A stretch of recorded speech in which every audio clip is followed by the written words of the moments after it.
Jailieta, Ramogi TV.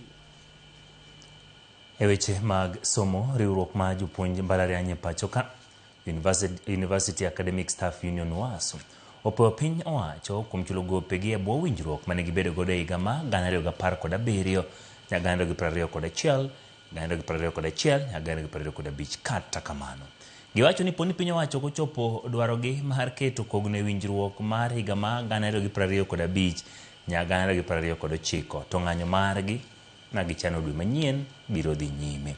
Yawa maro e kaunti Migori Juma nigi ler mathoth.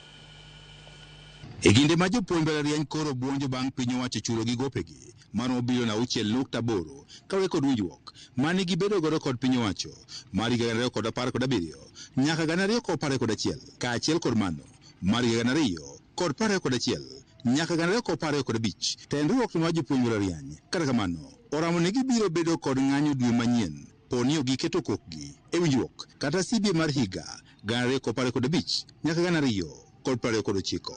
Jagoro maduong' mar jopuonj mbalariany e pacho kae Constantine Wasonga moriko ni wuoyo e kind odiechieng' mar somo manie Obagi kod jopuonj mbalariany man mbalariany Marongo ne wane gimor kod chulone mabende nyaka sani koro piny owacho koro osechiwo kata kamano dwaro gi mamoko bende koro nyaka chopie. Thank the government for honoring the obligation. So the historical arrears are now done. Same time, that arrears should not be pegged to salaries.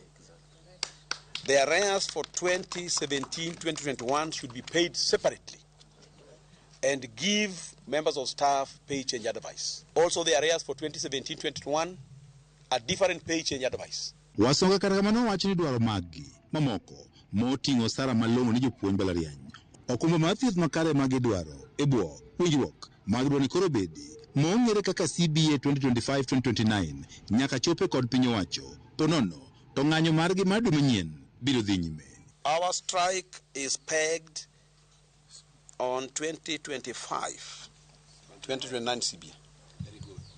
A CBA that we ought to have signed and negotiated and signed 30 days from November last year. Salaries commensurate to our qualifications. We want harmonization of allowances in public universities.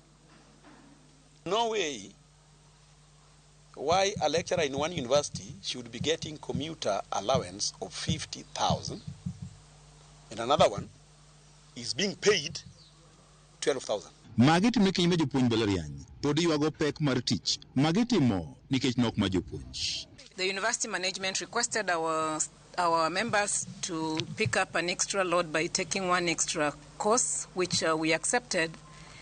And as the number of students are increasing, it's becoming a burden, even for dons, to handle the big classes, give 2 cuts, a minimum of 2 cuts, mark examinations. And so it's our desire that our members go back to the 3 stipulated courses, which is what is in our CBA and is what is accepted by law. Kao tende kod paro mar duoko piny higa ma jopuonj mbalariany magidhi rutaya riwruok ni ma jopuonj mbalariany okwedo paro ni. If they retire them, who will teach? You are saying the government is projecting that Kenya should have 35,000.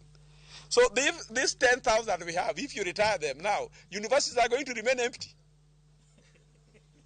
I want the person who came up with this retirement circular to do assessment and know the impact of that circular. The 10,000 we have, Kenya is going to remain within 4,000. And by the way, you cannot replace a professor. Because these professors have different speciality. George Juma, Ramogi TV, Migori. Nyako Ramogi, erokamano kuom medo kete